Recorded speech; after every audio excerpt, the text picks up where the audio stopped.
Good afternoon aspiring teachers.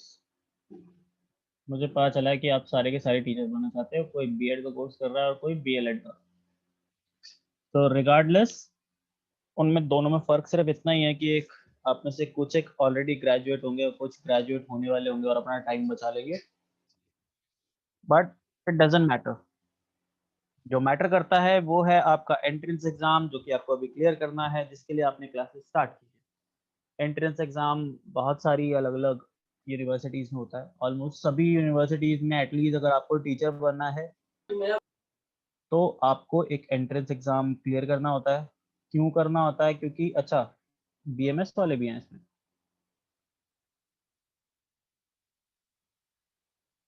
चलिए फिर मैं अपना टीचर्स वाला लेक्चर बाद में कभी दे दूंगा। So let's start directly. कोई भी एग्जाम दे रहे हो आप, उसमें जीके आती ही आती है। जीके के बिना तो काम चलता नहीं है। जीके हर जगह आएगी, ठीक है। और जीके का एक बहुत छोटा सा पोर्शन होता है जिसे हम कहते हैं ज्योग्राफी। ज्योग्राफी 5 या 7 लेक्चर्स में खत्म हो जाता है। बट जब भी मैं कोई लेक्चर लेने लगता हूँ मुझे हर बार नई क्लास मिलती है। सो हर बार मेरा एक ही लेक्चर रिपीट हो रहा है वैसे। बट हाँ, इम्पोर्टेंट लेक्चर है। आपको बहुत सारी नई चीजें जानने को मिलेंगी इस एक ही लेक्चर के अंदर अंदर ही। ज्योग्राफी के बेसिस क्लियर हो जाएंगे। लाइक बचपन में ज्यादातर बच्चे जो हैं वो ज्योग्राफी से डरते थे या ज्योग्राफी से भागते थे। बट ज्योग्राफी इन एक्चुअल है इजी, लेकिन तभी जब आप समझने की कोशिश करो। सो आज की क्लास में हम कोशिश करेंगे कि आपको समझाएं कि ज्योग्राफी क्या है और कैसे उसको पढ़ना है। सो जो आपका जीके का एग्जाम आएगा उसमें दो तरह की जनरल नॉलेज होती है आपके पास। एक जनरल नॉलेज होगी जिस जो होगी स्टैटिक। स्टैटिक का मतलब क्या होता है? स्टैटिक जीके का मतलब होता है जो ऑलरेडी बुक्स में है और आती रहती है, वो आपको पढ़नी है। और वही मैं आज स्टार्ट करवाने वाला हूँ। दूसरा करंट अफेयर्स है जिसकी अलग से क्लासेस आपको मिलती होंगी, या नहीं मिलती तो मिल जाएंगी। स्टैटिक जीके के बहुत सारे पार्ट है। सोशल साइंस के और फिर करंट अफेयर्स या और अदर फैक्ट्स है जो किसी चीज में आप कैटेगराइज नहीं कर सकते। एंड सोशल साइंस में हमारे पास पॉलिटी, हिस्ट्री, ज्योग्राफी, इकोनॉमिक्स है। फिजिक्स, केमिस्ट्री, बायो, इकोलॉजी ये आता है हमारा साइंस में।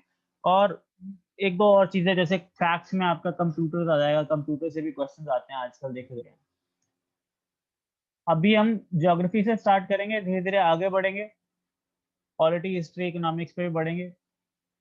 ज्योग्राफी के भी आगे कैटेगराइजेशन है। हमारे पास वर्ल्ड ज्योग्राफी है और हमारे पास इंडियन ज्योग्राफी है। अभी हम स्टार्ट करने वाले हैं वर्ल्ड ज्योग्राफी से। वर्ल्ड ज्योग्राफी में भी लाइक ऐसा नहीं है कि प्रॉपर वर्ल्ड ज्योग्राफी में आपको पढ़ाने वाला हूँ कि हाँ जी यूरोप में कितनी कंट्रीज हैं ये बताओ, एशिया में कितनी कंट्रीज है ये बताओ, कौन सी कंट्री बड़ी है लिस्ट बनाओ। वैसा कुछ नहीं करने वाले। हम बिल्कुल बेसिक चीजों से स्टार्ट करने वाले हैं। बेसिक चीजें होती है हमारी लॉन्गिट्यूड्स एंड लैटिट्यूड्स। अगर आप में से कोई हिंदी मीडियम वाला है तो देशांतर और अक्षांश रेखाएं ये आपने लास्ट टाइम पढ़ी होंगी 6th क्लास में। और उसके बाद शायद 9th 9th में भी हैं I guess. So latitude and longitude क्यों पढ़ा रहा हूँ? क्योंकि ये बेसिस है एक तरह से। और ऐसा नहीं है कि आप सोचोगे कि यार ये सब तो 6th और 9th में पढ़ाई हुआ है, क्या दोबारा दोबारा ये सब चीजें। बहुत सारी चीजें आपको ऐसी पता चलेंगी लॉन्गिट्यूड एंड लैटिट्यूड के बारे में जो आपने जिंदगी में कभी नहीं सोची होगी, कभी नहीं पढ़ी होंगी, ठीक है। और बहुत सारी ऐसी भी चीज होंगी इसमें जो आपने कभी ना कभी पढ़ी तो होंगी लेकिन आप में से याद किसी को नहीं होगी, ठीक है। सो लैटिट्यूड एंड लॉन्गिट्यूड के बारे में क्या पढ़ने वाले हैं? लैटिट्यूड, सबसे पहली बात तो लैटिट्यूड जो है वो हॉरिजॉन्टल लाइंस होती है, ठीक है। लॉन्गिट्यूड वर्टिकल लाइन होती है। हॉरिजॉन्टल वर्टिकल बहुत इजी तरीका है। देखो अगर आप में से कुछ लोग कंफ्यूज होते हैं कि कौन सी है कौन सी है, लेटिट्यूड लेटी हुई लाइंस होती हैं। तो जो लाइन जैसे लेटी हुई होती हैं वो लेटीट्यूड्स होती हैं। लॉन्गिट्यूड लॉन्ग लाइंस होती हैं, ऊपर से नीचे लंबाई नापते हैं हम, तो लॉन्ग लाइंस लॉन्गिट्यूड हो गए। दोनों काम के साथ ही हैं। लेटीट्यूड हमें वेदर, सीजन, क्लाइमेट ये सब मेजर करने में या ये सब का अंदाजा लगाने में हेल्प करती है। आप पता लगा सकते हो लेटीट्यूड के हिसाब से कि जिस जगह पे आप हो वो ठंडी है या गर्म है या कैसी है। और लॉन्गिट्यूड हमें टाइम एंड डेट मेजर करने में हेल्प करती है। टाइम एंड डेट कैसे मेजर करते हैं हम, ये सब चीजें भी पढ़ेंगे हम। ओके, सबसे पहले बात कर लेते हैं कि सीजन, यानी कि अभी वैसे हम लैटिट्यूड पढ़ रहे हैं। लैटिट्यूड किस तरह से हेल्प करती है हमें सीजन्स नापने में? हमारे पास अलग अलग सीजन होते हैं। ये सीजन चेंज क्यों होते हैं? ये सीजन चेंज होते हैं हमारे लैटिट्यूड की वजह से। और एक बहुत बड़ा रीजन है इसके पीछे, कि अर्थ के पास एक टिल्ट है। टिल्ट का मतलब अर्थ अपने एक्सिस पे थोड़ा सा झुका हुआ है। अब ये झुकाव जो है अर्थ का, ये सीजन्स को चेंज करने में हेल्प करता है। अगर मान लो अर्थ ना झुका होता, एकदम स्फेरिकल होता, फिर तो हमें पता ही है, फिर तो हमारा जो लैटिट्यूड है वही एग्जैक्टली बताता आपको कितना डिग्री टेम्परेचर है। लैटिट्यूड के हिसाब से हम डिग्री टेम्परेचर भी नाप पाते। अगर अर्थ एकदम सीधा होता, हमें पता होता कि 0 डिग्री है तो जी यहाँ पे 55 डिग्री सेल्सियस रहेगा। अगर ये थोड़ा सा ऊपर है तो जी ये 50 या 45 रहेगा। लाइक ऐसा हम नाप पाते पहले। लेकिन अभी अर्थ टिल्टेड है, अर्थ हो गया टेढ़ा। ठीक है, टेढ़ा होने की वजह से क्या होता है? टेढ़ा होने की वजह से देखो, आधे साल वो ऐसा दिखता है जहाँ पे नॉर्दर्न हेमिस्फीयर आगे की तरफ झुका हुआ है, और बाकी के आधे साल वो ऐसा दिखता है जहाँ पे सदर्न हेमिस्फीयर आगे की तरफ झुका हुआ है। हाँ बेटा, नोट्स मिलेंगे, टेंशन नहीं। ये पीपीटी भी, ये वाली भी मिल जाएगी आपको, और अलग से क्वेश्चन आंसर भी दूंगा मैं आपको सॉल्व करने के लिए, क्योंकि इस लेक्चर में न्यूमेरिकल्स भी आएंगे आगे जाके। आप सोचोगे ज्योग्राफी में कैसे न्यूमेरिकल्स आ सकते हैं? मैं कुछ भी कर सकता हूँ, मैं साइंस बना सकता हूँ। Geography geography is actually a science. Geology भी इसी में आती है, ज्योग्राफी भी इसमें आती है। तो हम थोड़ा बहुत मिक्सचर पढ़ेंगे उनका, थोड़ा साइंस जैसा कुछ काम करेंगे, इसको न्यूमेरिकल्स भी लेके आएंगे। सो अभी के लिए हम पढ़ रहे थे कि हमारे पास अर्थ टिल्टेड है, जिसकी वजह से आधा साल वो ऐसी दिखती है जहां पे आप यहाँ पे देखोगे कि नॉर्दर्न हेमिस्फेयर का बहुत बड़ा पार्ट सन रेज की तरफ एक्सपोज्ड है, और सदर्न हेमिस्फेयर का बहुत कम पार्ट सन रेज की तरफ एक्सपोज्ड है। फिर यही अर्थ 6 महीने बाद घूम के सन के दूसरी तरफ जाती है, क्योंकि सन की रोटेशन भी लेनी है। अब अर्थ जिस डायरेक्शन में झुका हुआ उसी डायरेक्शन में झुका रहता है, तो क्या होता है उसमें, बाकी के टाइम पे सदर्न हेमिस्फीयर बहुत बड़ा एक्सपोजर ले लेता है, सॉरी यहाँ तक इतना बड़ा एक्सपोजर ले लेता है सन का। नॉर्दर्न हेमिस्फीयर का एक्सपोजर कम हो जाता है सन रेज का। अब इससे फर्क क्या पड़ता है भैया? कौन सी जगह ज्यादा धूप पड़ रही है? अब आप सबको पता है, हम सारे इंडिया में रहते हैं, कि ज्यादा धूप पड़ने पे क्या होता है? ज्यादा धूप पड़ने पे गर्मी हो जाती है। ठीक है, अभी जैसे बाहर बहुत कम धूप निकल रही है, हल्का हल्का ठंडा मौसम बना हुआ है, अभी ये तेज धूप हो जाए एकदम कड़ाके वाली, तो अभी गर्मियां आ जाएंगी। तो इसी से हमारे जो सीजन्स हैं वो डिटरमिन होते हैं। जिस टाइम पे नॉर्दर्न हेमिस्फेयर में ज्यादा सनरेज आती है, नॉर्दर्न हेमिस्फेयर में गर्मियां रहती हैं, समर्स का टाइम रहता है। एंड जिस टाइम पे सदर्न हेमिस्फेयर में ज्यादा धूप पड़ती है, वहां पे सदर्न हेमिस्फेयर में समर्स रहते हैं। ठीक है, इस बेसिस पे आप बता सकते हो कि एक ही टाइम पे अर्थ में दो अलग अलग सीजन चल रहे होते हैं पैरेलली। इस समय हमारे यहाँ पे सर्दियों की शुरुआत हो रही है, जबकि ऑस्ट्रेलिया जाओगे अगर आप, ऑस्ट्रेलिया जाओ, न्यूजीलैंड जाओ, साउथ अफ्रीका जाओ, पेरू जाओ, इन सब जगहों में गर्मियों की शुरुआत हो रही होगी, स्प्रिंग सीजन होगा वहां पे शायद। जैसे हमारे यहाँ मार्च अप्रैल में होता है, हल्की हल्की गर्मियां बढ़नी स्टार्ट होती है, गर्म गर्म हवाएं चलनी स्टार्ट होती है, वैसे ही वहां पे होगा। न्यूजीलैंड ले लो, ऑस्ट्रेलिया ले लो, साउथ अफ्रीका ले लो, साउथ अफ्रीका के आसपास की अफ्रीकन कंट्रीज ले लो, ठीक है, चिले ले लो, पेरू ले लो। ठीक है, सदर्न हेमिस्फीयर में पड़ने वाली जगहों पे अभी गर्मी की शुरुआत है, हमारे यहाँ सर्दी की शुरुआत है। अब सीजन्स किस तरह से हमने डिवाइड किए हैं, उससे रिलेटेड आपको पता होनी चाहिए दो चार चीजें, दो चार फैक्ट। ये बहुत बेसिक है, ये आपने पहले पढ़ा होगा, मैं बस आपको याद दिला रहा हूँ कि हमारा 0 डिग्री जो लैटिट्यूड है, लैटिट्यूड हम कैसे काउंट करते हैं? लैटिट्यूड हम काउंट करते हैं अर्थ के बिल्कुल मिडिल से। ठीक है, अर्थ के बिल्कुल मिडिल से लैटिट्यूड काउंट करना स्टार्ट करते हैं। ये स्टार्ट होता है 0 डिग्री से। एक मिनट दो, मैं कुछ करने की कोशिश कर रहा हूँ। सो ये स्टार्ट होता है यहाँ से, अर्थ के बिल्कुल मिडिल से, जिसको हम कहते हैं 0 डिग्री। 0 डिग्री क्या होता है? हमारा इक्वेटर होता है। हिंदी में इसको विषुवत वृत्त कहते हैं। विषुवत का मतलब लाइक वर्ल्ड, और वृत्त का मतलब होता है सर्कल। वर्ल्ड को सर्कल करने वाली चीज विषुवत वृत्त। एक भूमध्य रेखा भी होती है, भू मतलब अर्थ, और उसके बिल्कुल मिडिल से जाने वाली लाइन भूमध्य रेखा। तो इक्वेटर हम कहते हैं इंग्लिश में, यानी कि दो इक्वल पार्ट पे डिवाइड करने वाली लाइन। इसके जस्ट थोड़ा सा ऊपर एंड जस्ट थोड़ा सा नीचे एक और इम्पोर्टेंट लाइंस हैं, पेयर ऑफ लाइन, जिन्हें हम कहते हैं ट्रॉपिक्स। हमारे पास ट्रॉपिक ऑफ कैंसर, दूसरी है ट्रॉपिक ऑफ कैप्रिकॉर्न।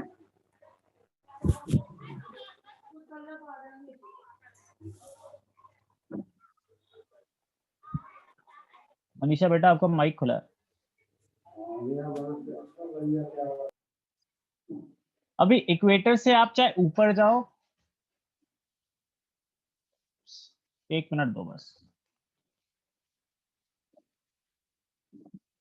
इक्वेटर से चाहे आप ऊपर जाओ चाहे आप नीचे जाओ, आपकी डिग्री जो है वो 0 से 90 डिग्री की तरफ ही बढ़ेगी। बस आप उनके पीछे नॉर्थ या साउथ लगाओगे, ठीक है। सो दोनों ही लाइंस 23.5 डिग्री नॉर्थ या 23.5 डिग्री साउथ है। ये आपने पढ़ा होगा बचपन में, लेकिन ये कहीं नहीं पढ़ा होगा कि इसके पीछे रीजन क्या है। आप में से क्या किसी को भी कोई आइडिया है कि इसका रीजन क्या है कि हमारे पास 23.5 डिग्री नॉर्थ और 23.5 डिग्री साउथ ही रखा आपने? लाइक हम 25 रख सकते थे, राउंड फिगर है, 20 रख सकते थे, हम 15 रख सकते थे। ये इतना वियर्ड सा नंबर क्यों रखा हमने 23.5? मुझे वैसे कोई उम्मीद तो नहीं है। अगर पुराने बच्चे बैठे होंगे तो उनको पता होगा, बट अगर आप मतलब वो पहले अटेंड कर चुके हैं क्लासेस तो फिर वो क्या ही बताएंगे, क्यों ही बताएंगे। नए बच्चे कोई जो नई नॉलेज लेके आए हो उनमें से किसी को पता हो तो बताओ। I guess no. सो ये जो 23.5 डिग्री नॉर्थ है या 23.5 डिग्री साउथ है, ये किस वजह से आया है ये मैं बताऊंगा 1 मिनट में। उससे पहले ये जान लो कि बाकी के लाइंस क्या हैं। 66.5 डिग्री नॉर्थ ये आर्कटिक सर्कल है एंड ये अंटार्कटिक सर्कल है। इसका मतलब क्या होता है, इसके ऊपर हमारे पास नॉर्थ पोल होता है जिसे हम आर्कटिक कहते हैं, और इसके नीचे जो है साउथ पोल होता है जिसे हम अंटार्कटिक कहते हैं। तो ये सर्कल बताता है कि आप पोलर रीजन में एंटर कर चुके हो। इसके ऊपर जाओगे तो पोलर रीजन पड़ता है, और फिर हमारे पास आता है 90 डिग्री जिसको हम लाइक पोल्स कहते हैं। लाइक पोल क्या होता है, पोल अगर इंग्लिश वर्ड जो पोल है उसका मतलब होता है खंबा। तो अगर अर्थ के बिल्कुल बीचों बीच आप एक डंडा डाल दो तो ये वैसा बन जाएगा जैसे लट्टू वट्टू घुमाते हैं हमारे यहाँ पे गली कूचों में छोटे छोटे बच्चे रस्से डाल के घुमाते हैं। तो वैसा अगर एक पोल आप बिल्कुल अर्थ के पीछे से डालोगे तो इससे आपको अर्थ का नॉर्दर्न सेंट्रल पॉइंट मिल जाएगा और सदर्न सेंट्रल पॉइंट मिल जाएगा। उन पॉइंट्स को हम 90 डिग्री कहते हैं, क्योंकि ये देखो यहाँ से ये 90 डिग्री का एंगल बनाएगा चारों साइड में, ठीक है। सर एक बार प्लीज एक बार रिपीट कर दो। क्या चीज रिपीट करूं बेटा? सर जो अभी आपने ये वाला बताया है ना डिग्रीज के बारे में, वो ना मुझे समझ में नहीं आया, तो प्लीज एक बार रिपीट कर दो। ठीक है, कोई दिक्कत नहीं। सो 1 मिनट स्टार्टिंग से करते हैं।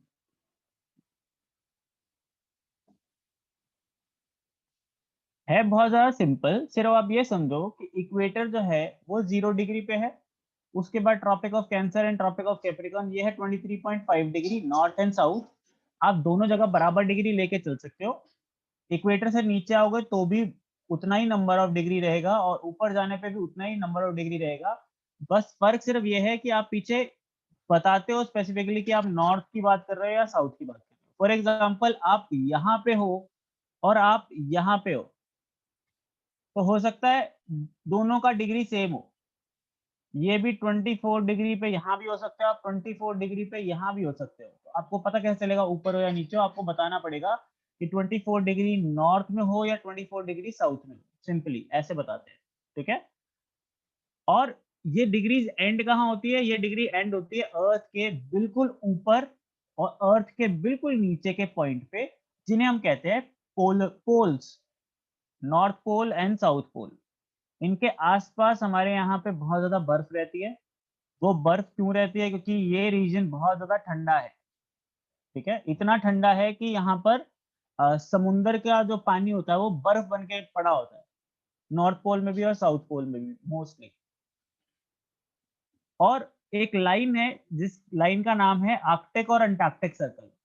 क्योंकि नीचे साउथ पोल को हम टार्कटिका कहते हैं, इसलिए उसको डिनोट करने वाली लाइन उसे हम अंटार्कटिक सर्कल कहते हैं, जिसका नाम जिसका मेजरमेंट है 66.5 डिग्री सेल्सियस। सॉरी सेल्सियस कह रहा हूँ, 66.5 degree south. And North Pole को डिनोट करने वाली जो लाइन है, क्योंकि नॉर्थ पोल को हम आर्कटिक रीजन कहते हैं, तो इसलिए आर्कटिक सर्कल है वहां पे जिसका मेजरमेंट है 66.5 डिग्री नॉर्थ। अब देखो दोनों का मेजरमेंट सेम है 66.5 66.5, डिफरेंस सिर्फ पीछे नॉर्थ या साउथ लगाने पे होता है। ठीक है, आई गेस अभी समझ में आ गया होगा।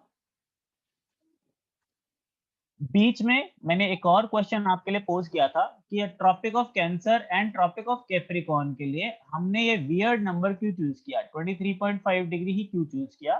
23.5 डिग्री चूज करने के पीछे जो रीजन था वो है अर्थ का टिल्ट। अगर अर्थ बिल्कुल सीधा होता तो सही था, लेकिन अर्थ अपने एक्सिस पे झुका हुआ है। कितना झुका हुआ है, 23.5 डिग्री ही झुका हुआ है।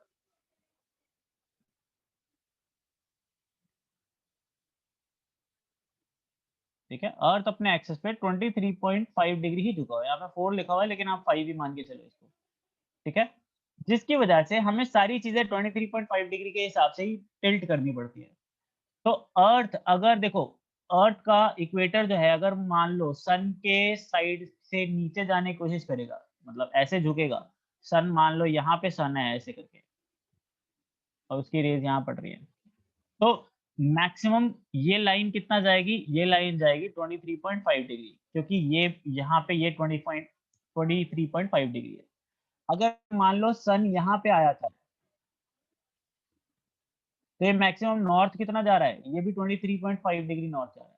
ठीक है, तो अर्थ का टिल्ट हर जगह से ही 23.5 डिग्री होगा मैक्सिमम, उससे ज्यादा तो हो नहीं सकता। अब मान लो सन यहाँ पे नहीं है, सन है यहाँ पे, तो यहाँ पे कितना टिल्ट होगा, यहाँ पे तो बिल्कुल जीरो होगा। ठीक है, इसको और अच्छे से समझेंगे, लेकिन अभी के लिए इसके हिसाब से हमने डिवाइड कर लिया कि भैया हमारे पास ट्रॉपिक ऑफ कैंसर है, ट्रॉपिक ऑफ कैप्रिकॉर्न है, और हमने आर्कटिक और अंटार्कटिक सर्कल भी देख लिए। ये मेजर मेजर लैटिट्यूड्स है। अब इन लैटिट्यूड्स का काम क्या है, ये देखो, इन लैटिट्यूड्स का काम है टेम्परेचर के बेसिस पे रीजन्स को डिवाइड करना। टेम्परेचर के बेसिस पे रीजन्स को डिवाइड करना। सो हमारे पास टेम्परेचर के बेसिस पे कौन कौन से रीजन है, यहाँ पर देखो। सबसे पहले तो ये बीच का रीजन है, इक्वेटर के 8 डिग्री ऊपर और 8 डिग्री नीचे, इसे कहते हैं इक्वेटोरियल जोन।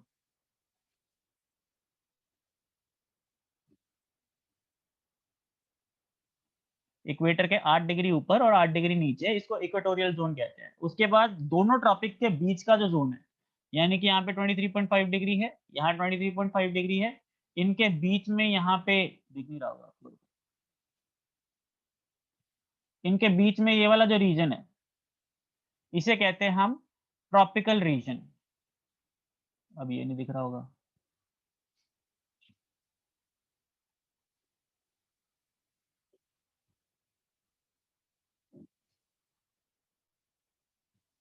ठीक है, ये है ट्रॉपिकल रीजन।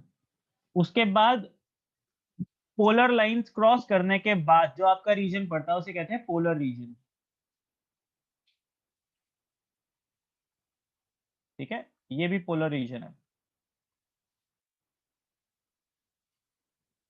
अब इनका नाम क्यों रखा गया, देखो ट्रॉपिकल रीजन जो है वो फेमस है बहुत ज्यादा गर्मी के लिए। ट्रॉपिकल रीजन में अगर आप हो, अगर किसी कंट्री में, तो आप मान के चलो कि वो कंट्री बहुत ज्यादा गर्म होगी।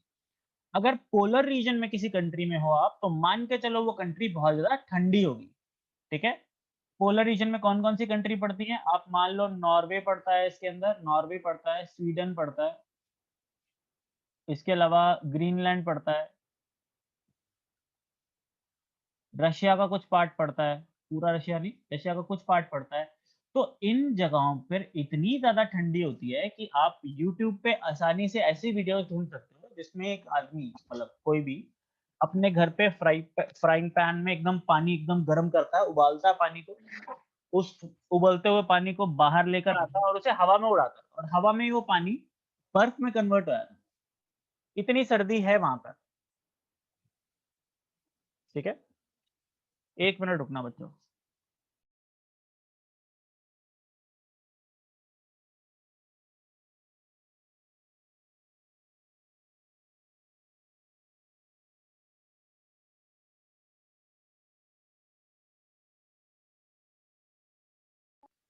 Thank you for your patience. So हाँ, तो मैं बता रहा था, ऐसी यूट्यूब पे वीडियोस आराम से अवेलेबल है जहाँ पे वो उबलते पानी को हवा में उड़ाते हैं और हवा में ही वो उबलता पानी जो है ठंडा होकर बर्फ में कन्वर्ट हो जाता है, फॉग में कन्वर्ट हो जाता है, या फिर आप ऐसा भी कह सकते हो, जो मॉलिक्यूल्स हैं पानी के वो फॉग में कन्वर्ट होकर बादल बन के उड़ जाते हैं। इतनी सर्दी है यहाँ पे क्योंकि माइनस में टेम्परेचर रहता है इन जगहों पे। पोलर रीजन की खासियत ये है, अगर आप आते हो इक्वेटोरियल जोन में या आप आते हो ट्रॉपिकल रीजन में, तो ट्रॉपिकल रीजन में बहुत ज़्यादा गर्मी रहती है।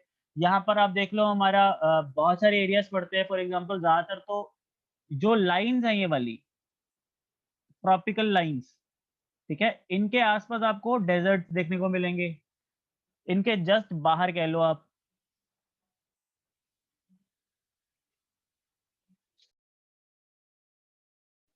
फॉर एग्ज़ाम्पल ये जो ज़ोन मैंने यहाँ पे मार्क किया है, इसी में आपका पड़ता है थार डेज़र्ट, ठीक है? सहारा डेज़र्ट इसी एरिया में पड़ता है, नीचे वाली साइड पे अफ्रीका में सबसे बड़ा डेज़र्ट है, ठीक है? ऊपर जाओगे तो ये सब कहाँ पड़ते हैं? ट्रॉपिक ऑफ कैंसर के आस-पास, लाइक उसके अंदर नहीं पड़ेंगे, बाहर की साइड पड़ेंगे, ठीक है? ट्रॉपिक ऑफ कैंसर या ट्रॉपिक ऑफ कैप्रिकॉर्न के आस-पास ही पड़ेंगे। फॉर एग्ज़ाम्पल ऑस्ट्रेलिया यहाँ नीचे यहाँ पड़ता है, यहाँ ऑस्ट्रेलिया पड़ता है, ऑस्ट्रेलिया सारा डेज़र्ट है। थार डेज़र्ट यहाँ ऊपर पड़ता है, ठीक है? उसके अलावा सहारा डेज़र्ट इस साइड को पड़ता है। Sahara desert I guess equatorial zone में है, बस वो एक अलग चीज़ है। इक्वेटोरियल ज़ोन की खास बात है यहाँ बहुत ज़्यादा गर्मी पड़ती है। आप हमारा साउथ इंडिया देख लो, वहाँ पे इतनी ज़्यादा धूप पड़ेगी कि आप परेशान हो जाओगे। साउथ इंडिया के मुकाबले नॉर्थ इंडिया ज़्यादा गर्म रहता है, इसके रीज़न्स कौन बताएगा मेरे को? क्योंकि as per theory equatorial zone जो है वो जो हमारा ट्रॉपिकल ज़ोन है वो बहुत ज़्यादा गर्म रहना चाहिए, क्योंकि यहाँ पर सन की डायरेक्ट रेज़ पड़ती है, क्योंकि सबसे ज़्यादा बाहर का जो एरिया है वो यही है सन का। सन की रेज़ को कम टाइम लगता है यहाँ पहुँचने में, ठीक है? तो एज़ पर थियरी यहाँ पे बहुत ज़्यादा गर्म टेम्परेचर रहना चाहिए। लेकिन आप सबको ये पता होगा कि अगर मैं यहाँ पे इंडिया ड्रॉ करता हूँ, 1 मिनट दो।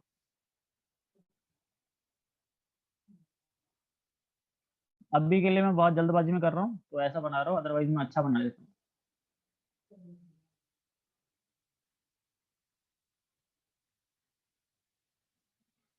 ये लो, इस तरह का इंडिया है और इंडिया के बिल्कुल बीच से ये देखो, आ ही गया चलो। इंडिया के बिल्कुल मिडल से ये जो लाइन जाती हुई दिख रही है आपको, ये ट्रॉपिक ऑफ कैंसर है, ठीक है? तो एज़ पर थियरी जो हमारा साउथ का रीजन है, वो ज़्यादा गर्म होना चाहिए। ये रीजन ट्रॉपिकल ज़ोन में पड़ता है, तो ये गर्म होना चाहिए, लेकिन हमारा नॉर्थ इंडिया ज़्यादा गर्म रहता है साउथ इंडिया के मुकाबले। कौन बताएगा इसका रीज़न?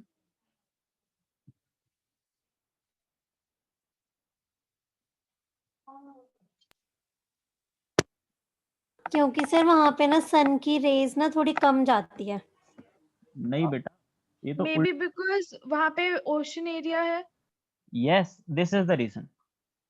टेम्परेचर को और बहुत सारी चीज़ें इफ़ेक्ट करती हैं, तो उसमें से एक है ओशनिक विंड्स, जिसके बारे में आपने मेरे ख्याल से 9th या 10th 9th में पढ़ा होगा, 9th या 8th में पढ़ा होगा। ओशनिक विंड्स टेम्परेचर को रेगुलेट करने में हेल्प करती है। अब सदर्न इंडिया जो है उसमें बहुत बड़ा कोस्टल ज़ोन है, ठीक है? ट्रॉपिक ऑफ कैंसर के नीचे से ही हमारे आप कह सकते हो कि कोस्टल लाइन स्टार्ट होती है। इस वजह से वहाँ पर टेम्परेचर रेगुलेटेड रहता है, बहुत ज़्यादा नहीं रहता। अगर आप मुंबई जाओगे ना, अगर यहाँ दिल्ली की एकदम कड़ाके की सर्दी पड़ रही हो, दिसंबर 2 नहीं सॉरी दिसंबर 31 या जनवरी 1 2 चल रहा हो, एकदम कड़ाके की सर्दी पड़ रही हो एकदम यहाँ पर, और आप चले जाओ मुंबई, तो आप सोचोगे यार यहाँ तो गर्मी पड़ी नहीं थी, सॉरी सर्दी यहाँ पे तो पड़ी नहीं थी। आप टी-शर्ट में घूम सकते हो बकायदा वहाँ पे, सर्दियों के टाइम पे भी, मतलब दिल्ली के लोग, क्योंकि दिल्ली के लोग बहुत ज़्यादा सर्दी के कस्टम्ड होते हैं सर्दियों में। हमारा स्वेटर, जैकेट और पता नहीं क्या-क्या पहन के घूमते हैं दिल्ली में, क्योंकि दिल्ली में टेम्परेचर जाता है 2% 2 डिग्री भी चला जाता है कभी-कभी। कहाँ चला गया? ये रहा। दिल्ली में टेम्परेचर 2 डिग्री सेल्सियस भी चला जाता है सर्दियों में। मुंबई जाओगे, मुंबई है यहाँ पे, वहाँ पे 16 डिग्री रहता है वहाँ पे, 16 डिग्री, 15 डिग्री, 14 डिग्री, और 16 डिग्री, 14 डिग्री तो इतने में तो हम टी-शर्ट में घूमते हैं यहाँ पे। सो मुंबई में टेम्परेचर बहुत ज़्यादा नॉर्मल रहता है और सारे कोस्टल रीजन्स में ऐसे ही रहता है कि कोस्ट से, यानी कि ओशन से ओशनिक विंड्स आती हैं, जो गर्मियों को ठंडा रखती हैं और सर्दियों को गर्म रखती हैं। इसके अलावा और क्या जानना है हमें? तो यहाँ पे आपको ये पता चला कि ये सब सीन है। फिर ऊपर पोलर रीजन बहुत ज़्यादा ठंडा है और बीच का जो ज़ोन है, उसे हम कहते हैं या टेम्परेट ज़ोन, ठीक है?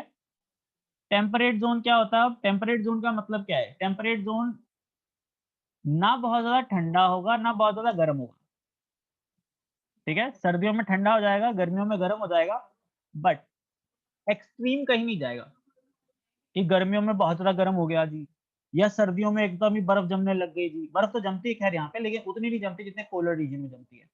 सो आप ये कह लो कि दोनों एक्सट्रीम जो है उनके बीच का ज़ोन है, तो इसे हम कहते हैं temperate. Temperate kind of middle का ज़ोन, ठीक है? तो तीनों ज़ोन्स पता चल गए आपको। अब यहाँ पर एक चीज़ तो मैंने आपको बताई कि भैया साउथ इंडिया ज़्यादा ठंडा रहता है as compare to North India, क्योंकि नॉर्थ इंडिया लैंडलॉक्ड है, आस-पास कुछ ओशन-वोशन है नहीं, और जो सन रेज़ आती हैं वो यहीं पे रिफ्लेक्ट भी करती हैं। आपने साइंस में पढ़ा होगा, ग्रीन हाउस इफ़ेक्ट वगैरह पैदा होता है उसकी वजह से, या लैंडलॉक्ड होने की वजह से बहुत ज़्यादा गर्म रहता है। एक चीज़ और जाननी है आपको, यहाँ पे आपको नंबर्स दिख रहे होंगे। ट्रॉपिक ऑफ कैंसर के आस-पास बहुत सारे नंबर्स दिख रहे होंगे। ये नंबर्स हैं क्या? ये नंबर्स हैं आपके वो स्टेट्स जिससे ट्रॉपिक ऑफ कैंसर जाती है। तो बहुत बार ऐसा देखा गया है कि आपके एग्ज़ाम्स में ऐसे क्वेश्चन्स आते हैं कि वो इन स्टेट से रिलेटेड क्वेश्चन पूछें। क्वेश्चन घुमाने-फिराने का देखो बहुत सारे तरीके हो सकते हैं।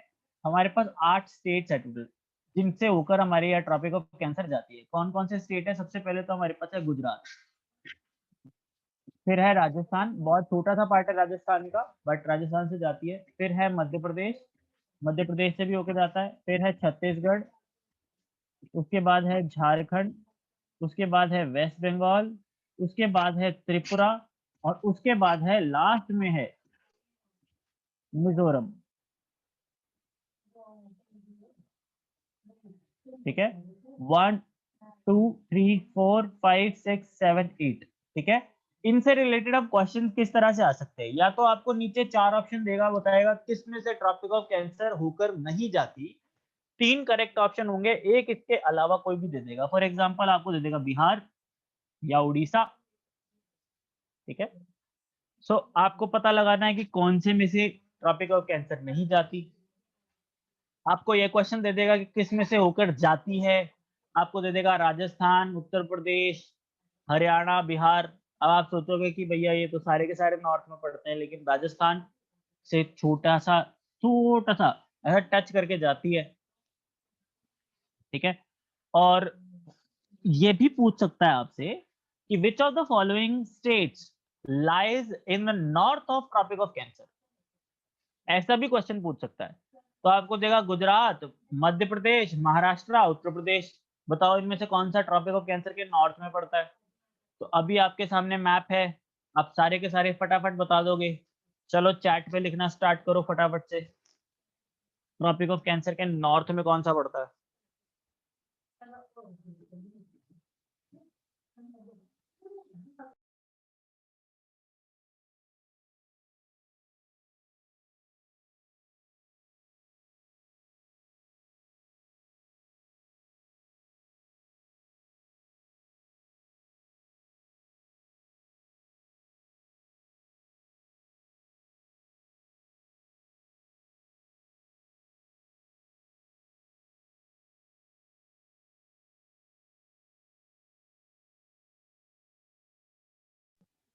किसी का भी चैट नहीं आया, क्या चक्कर है? 2 बच्चों का आया भाई।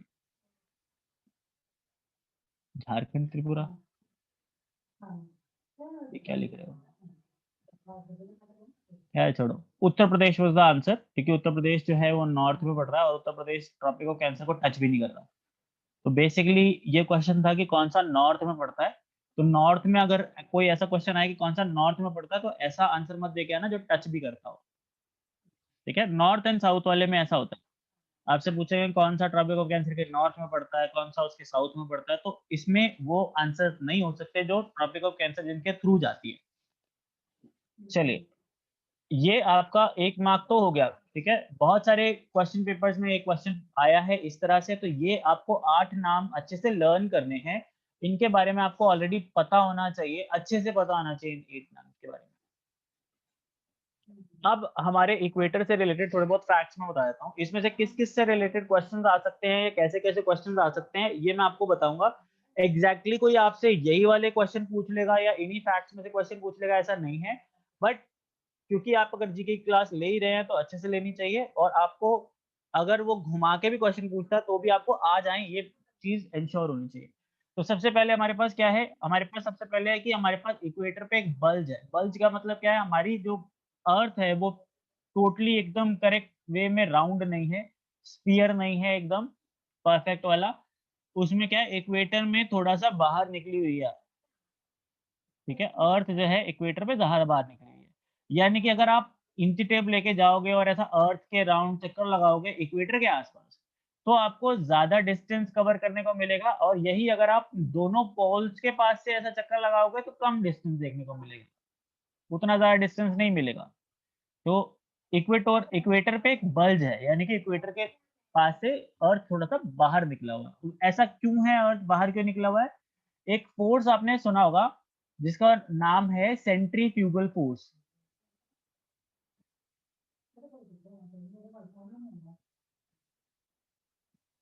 ये आपने साइंस में पढ़ा होगा। सेंट्रीफ्यूगल फ़ोर्स क्या होता है कि अगर आप किसी चीज़ को घुमाते हो, तो जो घूमने वाली चीज़ है, वो बाहर की तरफ थोड़ी खींचती है।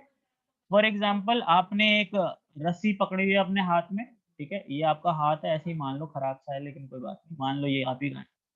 यहाँ पे ऐसे रस्सी है, आपने ये नीचे यहाँ पे एक छोटा-सा पत्थर बाँध रखा है।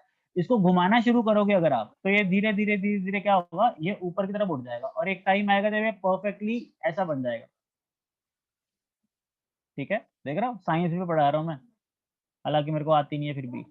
तो इसे हम कहते हैं सेंट्रीफ्यूगल फ़ोर्स और इसी की वजह से, क्योंकि अर्थ अपने एक्सिस पे घूम रहा है, हमें लगता है कि यार बहुत धीरे-धीरे घूम रहा है, लेकिन अगर आप अब देखोगे ना अर्थ के बाहर से, तो आपको पता चलेगा कि बहुत तेज़ी से घूम रहा है अर्थ, ठीक है? 24 घंटे के अंदर-अंदर 40,000 किलोमीटर का एरिया जो है वो कवर कर लेता है, ठीक है? तो अगर आप स्पीड निकालोगे इसकी, तो बहुत तगड़ी स्पीड निकलेगी। तो अर्थ बहुत स्पीड में घूम रहा है, जिसकी वजह से उसका जो ये सेंट्रल पार्ट है, इक्वेटर के आस-पास का पार्ट है, थोड़ा-थोड़ा बाहर को निकलने को आ रहा है। इक्वेटर पे रफली 40,000 किलोमीटर के आस-पास का सर्कम्फेरेंस है इसका और ये अर्थ की रोटेशन की वजह से ये बल्ज बना है। मैंने बता दिया कौन-सी फ़ोर्स है इसके पीछे। तो अगर आपसे पूछे कि क्या जो अर्थ है वो सब जगह से एकदम परफेक्टली स्फीयर है, तो आप बोलोगे नहीं है। ओके, तो परफेक्टली स्फीयर ना होने का रीज़न क्या है? तो सेंट्रीफ्यूगल फ़ोर्स है या फिर अर्थ का रोटेशन है। अब इसी वजह से एक और चीज़ आती है साथ में, ठीक है? यहाँ इस पेज से आपको एक इन्फॉर्मेशन मिलेगी जिससे क्वेश्चन आते हैं। अर्थ में अगर आपको पता चल गया कि भैया इक्वेटर के आस-पास ज़्यादा बाहर है और पोल्स पे उतना ज़्यादा बाहर नहीं है, ठीक है? इक्वेटर पे ज़्यादा बाहर है, यानी कि जो सेंटर है, उससे ज़्यादा दूरी कहाँ पे होगी? इक्वेटर पे ज़्यादा दूरी होगी और पोल्स पे कम दूरी होगी, क्योंकि पोल्स तो थोड़ा अंदर है, इक्वेटर ज़्यादा बाहर है। तो सेंटर से जितनी ज़्यादा दूरी, उतना ही आप मान लो कि वहाँ पे ग्रेविटी जो है वीक होगी, ठीक है? जितना ज़्यादा आप सेंटर से दूर हो गए, फॉर एग्ज़ाम्पल देखो एक मैग्नेट होती है, यहाँ पे मैग्नेट पड़ी है। आप दूसरी मैग्नेट उसके बिल्कुल पास ले जाओगे, तो वो उसके बीच की फ़ोर्स बहुत तेज़ होगी, वो चिपकने को करेंगी। जितना ज़्यादा दूसरी वाली मैग्नेट आप दूर ले जाओगे, उतना ही ज़्यादा वो फ़ोर्स वीक होती जाएगी और एक टाइम ऐसा आएगा जब उस फ़ोर्स के बहुत बाहर निकल जाओगे, तो वो मैग्नेट दूसरी वाली फ्री हो जाएगी, उसको कोई फ़ोर्स है ही नहीं, दोनों आपस में चिपकेंगे नहीं। ऐसा होता है हमारे यहाँ पे कि अर्थ का एटमॉस्फेयर है, जब हम यहाँ से रॉकेट छोड़ते हैं, तो एक टाइम होता है जब अर्थ जो है वो वापस खींचने की कोशिश करता है ग्रेविटी से, लेकिन एक बार हमने ग्रेविटी वाला वो सीन क्लियर कर लिया, उसके बाद कोई ग्रेविटी नहीं है, कुछ नहीं है, आप फ्रीली घूम सकते हो स्पेस में, मैग्नेट वाला ही सीन है। तो जितना ज़्यादा आप अर्थ के सेंटर के पास रहोगे, उतना ही ज़्यादा ग्रेविटेशनल पुल स्ट्रॉन्ग होगा। तो सबसे ज़्यादा पास कहाँ पे हैं हम अर्थ के? पोलर रीजन में। पोलर रीजन में क्या है कि पहाड़-वहाड़ ज़्यादा है नहीं, वही समुंदर जो है वही बर्फ बना हुआ है, ऑलमोस्ट सी लेवल के पास ही पड़ते हो आप, वहाँ पे किसी तरह का बल्ज है नहीं, तो वहाँ पर ग्रेविटेशनल पुल ज़्यादा स्ट्रॉन्ग होगा। तो अगर आप वहाँ पर जाके अपना वज़न नापोगे, तो आपका वज़न वहाँ पे ज़्यादा आएगा और अगर आप इक्वेटर पे जाके अपना वज़न नापोगे, तो आपको इक्वेटर पे अपना वज़न थोड़ा कम लगेगा, ठीक है? इसी वजह से जो हमारे ज़्यादातर जो सैटेलाइट लॉन्च स्टेशन हैं या स्पेसक्राफ्ट लॉन्च स्टेशन हैं, वो जितना हो सके इक्वेटर के पास रहने की कोशिश करते हैं, ठीक है? एक हमारे यहाँ पे बहुत ही बढ़िया सैटेलाइट लॉन्च स्टेशन है जिसका नाम है श्रीहरिकोटा। आपको पता लगाना है श्रीहरिकोटा कहाँ पर है? ठीक है, ये आपका टास्क है, ये आप होमवर्क में भी कर सकते हो, अगर किसी को पता है तो अभी भी बता सकता है वो कि श्रीहरिकोटा कहाँ पर है। Okay, I found.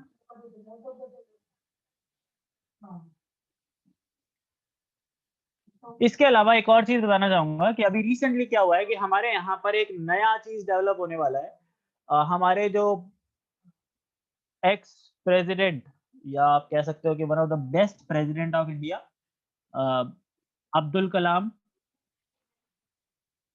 उनके नाम पर एक नया ये स्पेस स्टेशन बनने जा रहा है तमिलनाडु के आसपास। ठीक है, एक प्रॉपर आइलैंड वहां पे, Abdul Kalam island I guess, और वहां पर एक सैटेलाइट स्टेशन बनेगा जो उन्हीं के नाम पे होगा। आइलैंड का नाम उनसे है या नहीं है ये मेरे को नहीं पता। अब्दुल कलाम आइलैंड तो है इंडिया के अंदर, लेकिन वो एग्जैक्टली तमिलनाडु में है या नहीं है ये नहीं पता हमें। बट यस, हमारा एक प्रॉपर सैटेलाइट स्टेशन बनने जा रहा है जो अब्दुल कलाम के नाम पर होगा। इसके बारे में थोड़ी बहुत जानकारी आप जुटा लेना। ये करंट अफेयर्स का पार्ट है कि अभी बना नहीं है, अभी बन रहा है, अभी रिसेंटली इसकी न्यूज आई थी। तो ये साइंस वगैरह में भी और ज्योग्राफी वगैरह में भी आपको हेल्प करेगा। ये चीज इंपॉर्टेंट है, आपको पता होनी चाहिए।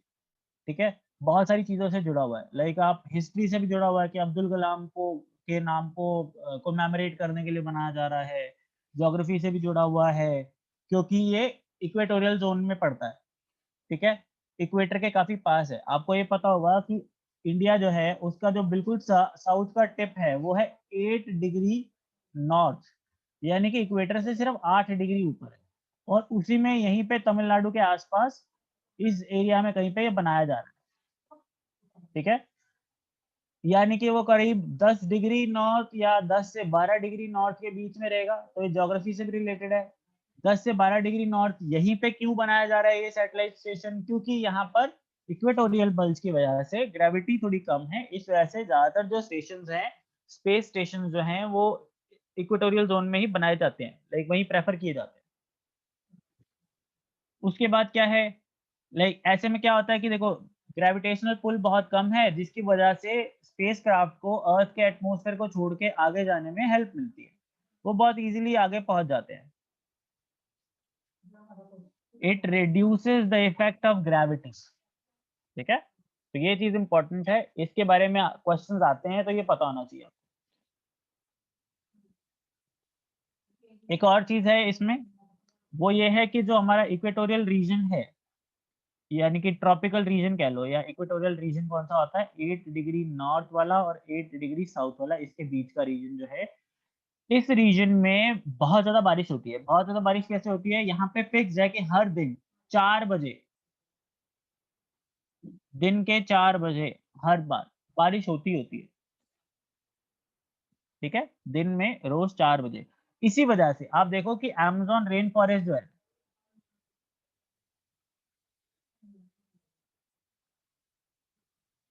अमेज़न रेन फॉरेस्ट के बिल्कुल बीच से होती जाती है हमारी इक्वेटर। इसी वजह से अमेज़न रेन फॉरेस्ट इतने बड़े रेन फॉरेस्ट हैं। ठीक है, क्योंकि वहां पे बहुत ज्यादा बारिश होती है। ठीक है, रेन फॉरेस्ट है, वहां पे बारिश होती है, ये तो फिक्स है वहां पे कि 4 बजे तो बारिश होगी होगी। कितने बजे तक होगी, खैर वो इसकी इतनी ज्यादा इन्फॉर्मेशन मेरे पास नहीं है, बट हाँ ये पता है मुझे कि 4 बजे तक बारिश होती है इक्वेटोरियल रीजन में, जिसकी वजह से यहाँ पे सबसे ज्यादा बायोडाइवर्सिटी रहती है। ठीक है, क्योंकि देखो, एक तो टेम्परेचर वार्म है, ह्यूमिड है, आपको जीवन जीने के लिए जो जो चीजें चाहिए, बेसिकली प्लांट लाइफ को, हमारा जो फ्लोरा है उसको लाइफ के लिए जो कुछ चाहिए, क्या चाहिए, सनलाइट चाहिए और मॉइस्चर चाहिए। तो वो यहाँ पे भरपूर है, बारिश भी खूब होती है, सनलाइट भी खूब पड़ती है, तो यहाँ पे बहुत बड़े बड़े पेड़ होते हैं। ठीक है, रेन फॉरेस्ट होते हैं, रेन फॉरेस्ट इतने बड़े बड़े होते हैं कि 60 फीट की ऊंचाई तक पहुंच जाते हैं पेड़। 60 फीट का मतलब है 6 मंजिल। अगर 10 फुट की एक मंजिल मानते हो, 10 फुट बहुत अच्छा खासा हाइट होती है एक मंजिल बनाने के लिए। 10 फुट की हाइट पे भी अगर आप एक छत बनाते हो तो 6 फ्लोर जितना ऊंचा एक एक पेड़ है वहां पे। अलग अलग तरह के पेड़ है, वैसे सारे के सारे 6 फीट के नहीं है, बट 60 फीट के नहीं है सारे के सारे, 60 फीट के भी होंगे वहां पे। उसके बाद ऐसे छोटे 40 फीट के भी होंगे, उसके बाद 20 फीट के भी होंगे, उसके बाद क्रीपर्स भी होंगे, क्लिम्बर्स भी होंगे। सारी तरह के पेड़ होते हैं रेन फॉरेस्ट में। ठीक है, सो सर 6 फीट, बोलो। सर अमेज़न रेन फॉरेस्ट में क्या डेली बारिश होती है? हाँ जी, 4 ओके सर। वहाँ पे डेली 4 बजे बारिश होती है, no matter what. Okay sir. इस वजह से वहाँ पे बहुत ज़्यादा मतलब ये सब चीज़ है। अभी आप सोच रहे होंगे कि यार वहाँ तो आग लगी रहती थी, तो फिर बारिश-वारिश क्यों नहीं होती थी? तो ऐसा नहीं है कि पूरे के पूरे रेन फॉरेस्ट में 4 बजे बारिश होती है। कि मतलब अगर इतने बड़े एरिया में कहीं न मतलब रेन फॉरेस्ट फैला हुआ तो पूरे के पूरे रेन फॉरेस्ट में बारिश होगी। या आस-पास घर है उनके यहाँ नहीं होगी लेकिन बादल जो है वो यहीं-यहीं आएगा, ऐसा नहीं होता। रेन फॉरेस्ट में कहीं भी हो सकती है, ठीक है? पूरा इक्वेटोरियल ज़ोन जो है लाइक इक्वेटर के आस-पास का रीजन जो है वहाँ पे डेली 4 बजे बारिश होती है लेकिन ये नहीं पता कहाँ होती है। हो सकता है छोटे से एरिया में यहाँ पे हो जाए सिर्फ या हो सकता है यहाँ पे हो जाए या यहाँ पे हो जाए या यहाँ पे हो जाए। छोटे से रीजन में भी हो सकती है। तो अभी रिसेंटली रेन फॉरेस्ट में आग लगी हुई थी हमारे अमेज़न रेन फॉरेस्ट में। तो आप ये सोच रहे होंगे ना कि रोज़ बारिश होती है तो बुझ क्यों नहीं गई? तो वो पूरे रेन फॉरेस्ट में नहीं होती और जहाँ आग लगती है वहाँ पे प्रॉब्लम ये होती है कि देखो यहाँ पे लगी है मान लो आग। आग के साथ प्रॉब्लम क्या है? ये छोड़ेगी गरम हवा। ठीक है? गरम हवा छोड़ेगी तो इससे क्या होगा? गरम हवा ऊपर की तरफ उठती है, ठीक है?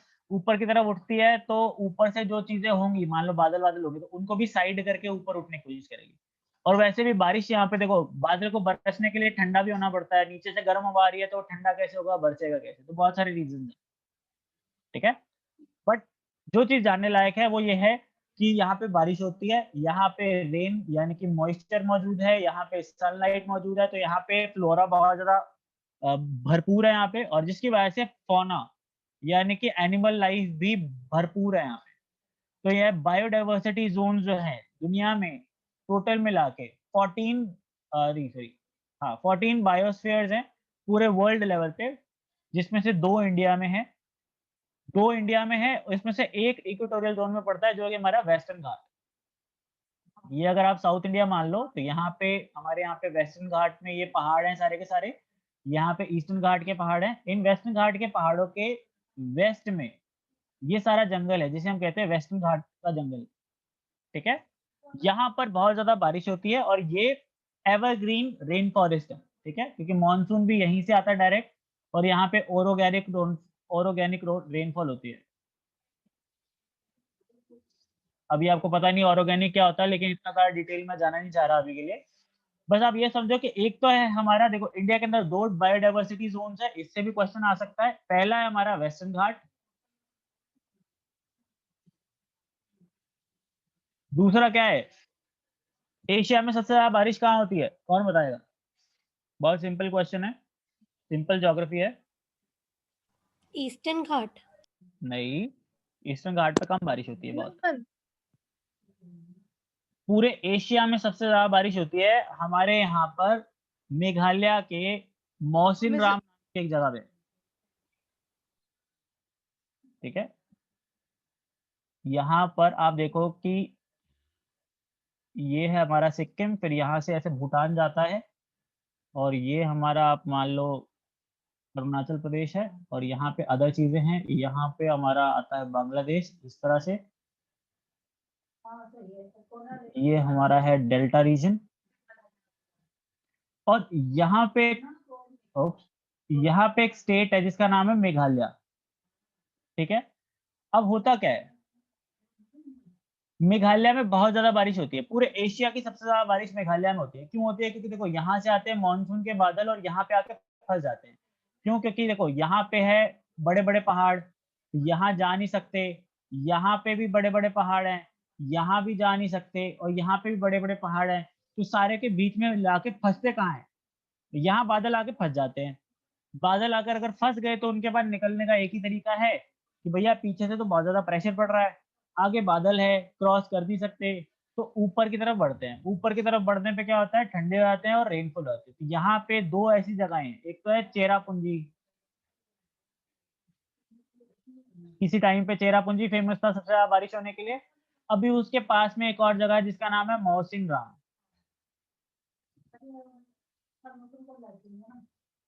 आरएएम, ये मेरी हैंडराइटिंग खराब है तो आरएएम मान लेना। मौसिन राम, यहाँ एशिया की सबसे ज़्यादा बारिश होती है। तो हमारा जो नॉर्थ ईस्टर्न पार्ट है, यहाँ पे बहुत बारिश होती है। एशिया में सबसे ज़्यादा बारिश तो मौसिन राम अकेले में होती है, ठीक है? लेकिन आसपास के एरिया में भी ऐसा नहीं कि बहुत ज़्यादा कम बारिश होती है, 1-2 सेंटीमीटर कम होती होगी। तो ये जो पूरा ज़ोन है, एक मिनट को थोड़ा साफ कर दे पहले इसको।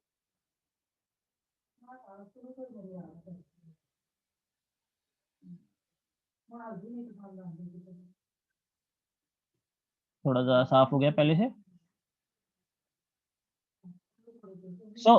देखो यहाँ से तो जा रहे हिमालय जैसे और यहाँ से जा रहे हिमालय जैसे, ठीक है? नीचे आगे और जाते हैं। तो ये जो सारा एरिया है, ये वाला सारा एरिया, ये सारे एरिया में असम आता है, अरुणाचल प्रदेश आता है, नीचे मिज़ोरम, त्रिपुरा और बहुत सारे मतलब मेघालय भी आता है। ऑलमोस्ट सारे के सारे 7 सिस्टर्स पूरे ही हैं इसके अंदर, जिनके अंदर बहुत ज़्यादा हमारी रेनफॉल होती है मानसून की वजह से और क्योंकि ओशन भी पास ही में इस वजह से, ठीक है?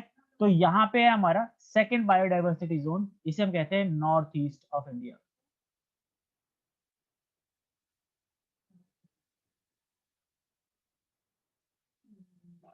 दोनों के रीजंस अलग-अलग है। वहाँ पे क्योंकि वो इक्वेटोरियल ज़ोन में है, इस वजह से बहुत बारिश होती है और यहाँ पे क्योंकि स्ट्रक्चर लाइक टेरेन ऐसा बन रखा है कि बादल आके फँस जाते हैं और उनको बारिश करनी पड़ती है।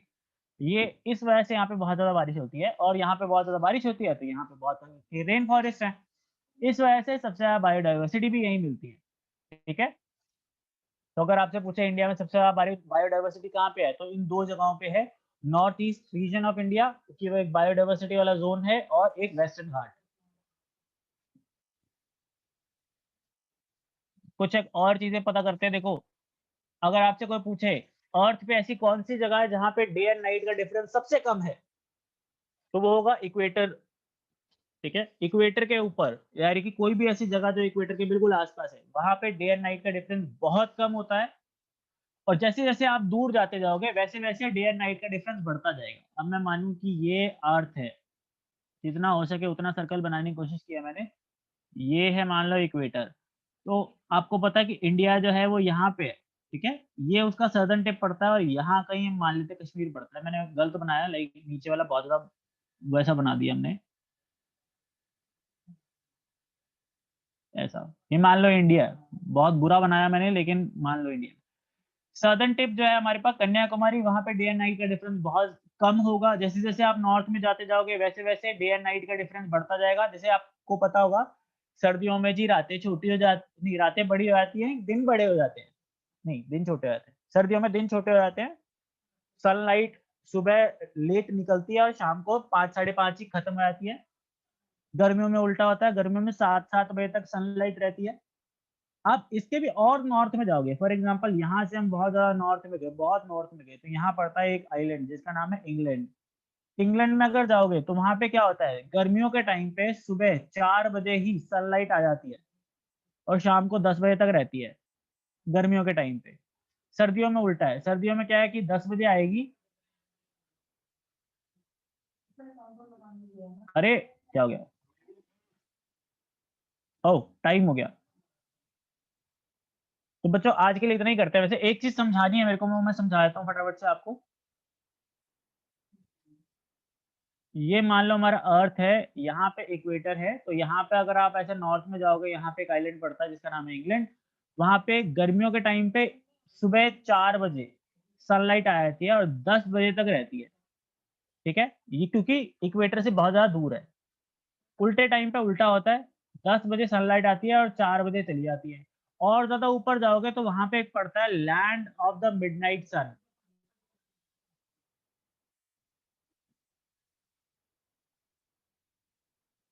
ये कोट है जो कि फेमस है नॉर्वे के लिए। क्योंकि नॉर्वे में एक टाइम ऐसा आता है गर्मियों में जब रात को 12 बजे भी आपको दिन की रोशनी नज़र आती है वहाँ पे। इस वजह से उसे हम कहते हैं लैंड ऑफ द मिडनाइट सन। और भी ऊपर चले जाओगे अगर, मान लो नॉर्थ पोल चले जाओ और ऐसा साउथ में भी होता है, साउथ में जाने पे भी ऐसा ही होता है, सेम फिनोमेना है। तो नॉर्थ पोल या साउथ पोल चले जाओगे तो वहाँ पे क्या होता है 6 मंथ्स दिन रहता है और 6 मंथ्स रात रहती है। अब आप सोचोगे 6 महीने तक दिन ही रहता है, रात होती नहीं है, ऐसा कैसे हो सकता है? या 6 महीने रात ही रहती है, दिन होता ही नहीं है, ऐसा कैसे होता है? तो ladies and gentleman, this is the Cliff hanger for the next class. अभी आप सोचते रहो इसके बारे में कि 6 महीने का दिन और 6 महीने की रात कैसे हो सकती है। इसका सीक्रेट मैं आपको बताऊँगा, लेकिन नेक्स्ट क्लास में बताऊँगा। तब तक के लिए सोचते रहो, इसी तरह से सोचना बहुत ज़रूरी है। सोचते रहा करो, हर दूसरे तीसरे दिन बाद कुछ ना कुछ सोचते रहा करो, सोचना अच्छा होता है सेहत के लिए। और बस इसी के साथ हम क्लास एंड करते हैं। मिलते हैं आप सबको नेक्स्ट क्लास में, तब तक के लिए आप सबको गुड लक और पढ़ाई करते रहो। Bye bye. रोटी बना दें दोनों?